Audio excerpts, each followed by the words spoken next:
Follow me on Instagram and Twitter, and I might just follow you back. Hey, Neapolitan fans, Neapolitangal here. Well, I've had a few people ask me lately, why doesn't my Siri recognize my voice, things I'm saying? And there are a couple of reasons. I have found that the male Siri versus the female Siri understands you better. I've also found that depending on how loud your tires are in your car if you use on Bluetooth, and depending on the microphone placement in your car. But let's just deal with what's, with the phone directly in front of you, no Bluetooth involved, no microphones involved other than what's on your phone. There is a feature on your devices. Now I'm just going to show you the iPhone today, but there is a feature on your devices to retrain your Siri. I'm sure there's also one to retrain your Alexa and retrain your Google, but and then on your Microsoft phones, the Cortana. But for the sake of iPhone, we're going to show you iPhone. So go to your settings. Mine settings are over here. And I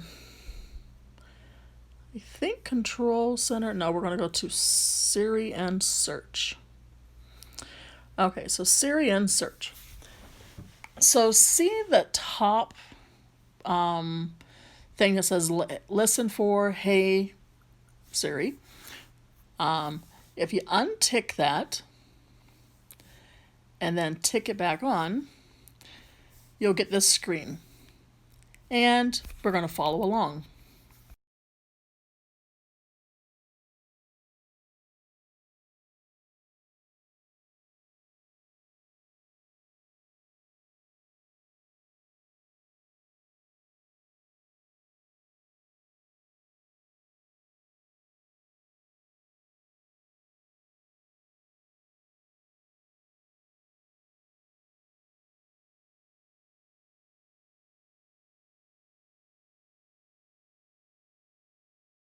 And it's just that easy. So I do find that, like, in the male listens better than the female. It understands better. Now, another feature that, in one of the last big updates on our phones, almost about a year ago, I guess, or a little over a year ago, is this right here, this menu. And namely, the menu over here with the airplane mode, the cellular Wi-Fi and Bluetooth. Now, if you are leaving the house, going in the car, you're going to be traveling someplace, you're going to want to turn off your Wi-Fi. And that's how most people go in and turn off their Wi-Fi. Well, guess what happens? As little as 5 to 10 minutes later, if you get near a Wi-Fi, let's say right now I have Comcast, so not only do I have my regular router set up on my phone here, but I also have the Xfinity router saved, Xfinity login information saved on my phone, so anytime I get near an Xfinity router, my phone automatically connects. So you may have that turned off there, but really that's just paused. So anytime it gets near a good strong signal, it's going to come on. Same thing with your Bluetooth. Anything that you're connected to will automatically try to connect yours. So what you're going to want to do is you can either, one, tell your phone assistant to turn it off entirely, or go into your settings. Because what will happen is, and you'll go in here and you'll turn off your settings here. Because what's actually happening is, like when I pulled out of my condo here, if I don't turn off my Wi-Fi fully, what'll happen is as I drive past the other units, that each have 18 units, and we all have Comcast, and as I'm driving past 1, 2, 3, possibly 4 more buildings, including our clubhouse, my phone is constantly trying to pick up that signal. So when I'm trying to listen to Spotify or trying to watch a YouTube video, listening to it through the speakers in the car, I have to be cognizant. But anyway, yeah, I'll have to be cognizant of where I am. So turning it off down here doesn't always turn you off. Turning it off down here just pauses it. It doesn't totally turn it off. Whenever you get close to anything that you can log into, automatically. Whether you've gone to a grocery store at one point and used their Wi-Fi, like when I shop with Shipt, I have to use the Wi-Fi in the stores because otherwise you just don't have enough service throughout the store. And so on and so forth. So whenever you get close, like McDonald's, Publix, right here locally, I have used their routers in the past for public Wi-Fi, and thus my phone automatically picks up on those routers. It's not necessarily a bad thing because from time to time you may actually want to use the Wi-Fi service. But if you're not looking to use that Wi-Fi service, you're automatically connected anyway. So I've taught you how to retrain your Siri, I believe your Cortana, your Google Assistant, and what's the Alexa. You should be able to retrain them all in very similar fashion, and that way they understand. The catch is with a lot of them is they are meant to understand no accents. And that's why people like myself, I have a Southern accent, but not a heavy one. My mother has a heavier Southern accent, but not a real heavy one. But that's why, you end up running into these virtual assistants that don't understand you because, okay, I've got a light Southern accent. My mother has a heavier Southern accent.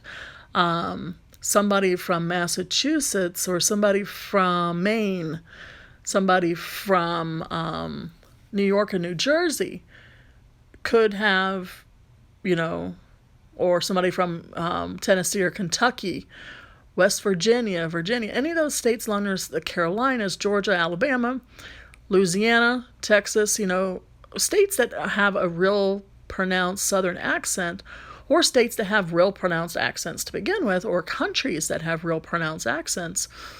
These assistants are not designed to understand you fully. So they do have the retraining features. So if there's a feature on your phone that you'd like to learn more about that you aren't entirely sure of what to use and how to do it, let me know. Oh, bonus feature. This file right here. I am a Lyft driver and I'm an Uber driver. So let's see if there are any surges with Uber. So you, as a passenger, get to see what we see. Whenever you're an Uber driver and you go on, this is what you'll see. You'll see the neighborhood around you. And then you can zoom out and zoom in to areas to try and see if there are pockets of surges near you. I may have to go all the way up to maybe Orlando in order to get a noticeable surge, maybe possibly Tampa. I used to be able to zoom into any area I wanted to and actually find a surge. Let's see, we got Orlando. But basically what I'm looking for and how the surges work for drivers is in our area, an area of our area will turn a bright color. It'll start off as maybe a yellow and work its way into more of an orangey hue up until a very bright red or purple hue. The more money they're going to charge you. And I can tell you, I had an incident last evening where I picked up a couple. Let me take you into my earnings real fast. Where I picked up a couple last night. And I had been in a surge area, this one right here, the 1747. I had been in a surge area prior, and they were in a surge area prior. A surge wore off, but they still got charged $4.50 extra because at some point, when I went online and I was out on Marco Island, and they actually weren't out on Marco, they were on the next island over, which is called Isla Capri, well, series of islands. Marco Island's also a series of islands, or not just a single island. But they ended up getting charged that surge, even though I really wasn't, none of us were even in a surge area anymore. But now Uber has this thing where if a driver is in a surge area, oh, here's one. If I drive into that surge area at any point, I now, until I log out of my app and, say go offline instead of online, there's a $2 one there now, whomever I pick up, whether they're in that surge or not, they're still going to get charged that amount of money that I've been promised for that surge, whether they're even in the surge or not. That is only for the very next ride. After that, it's not a guarantee. Unless I go back into another surge zone. So that's how the surges work. So this one's up $3. If you are inside of that surge zone and you request an Uber ride, in the red, you're going to be paying $3 extra, and over here in the blue is probably more like a $2, maybe even $1.50 additional. But the deeper the color gets into the red hues, the more money you're going to spend. Now, Lyft just went recently to something like that. And we'll go over here to Lyft real fast and see if there's anything on the map. Here's a coloration. Now, the difference is, I don't believe that... See how the difference in color is in that area there in North Naples? That coloration I believe only tells us that it's a busier area there. It does not tell us, however, that we're going to earn additional funds there. Now, if there's something really is going on, like tomorrow night, the map will be all kinds of colors.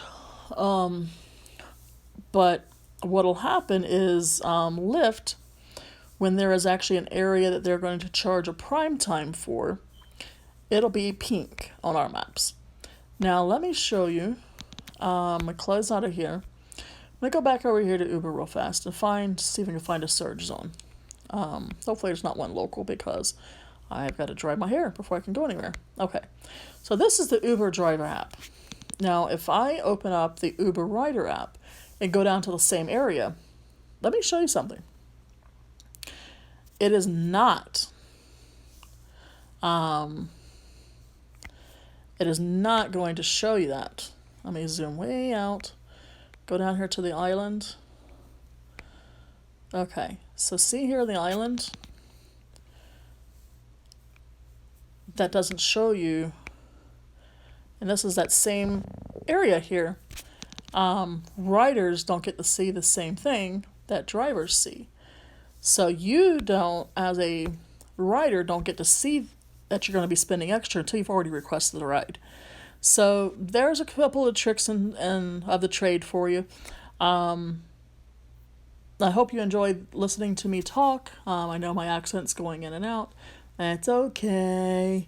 But yeah, I've taught you how to retrain your virtual assistant, well, Siri, for example.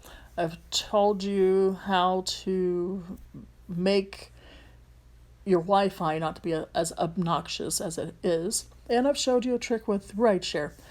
I am going to go dry my hair and go drive. Y'all have a great evening and happy Thanksgiving if you're in the U.S.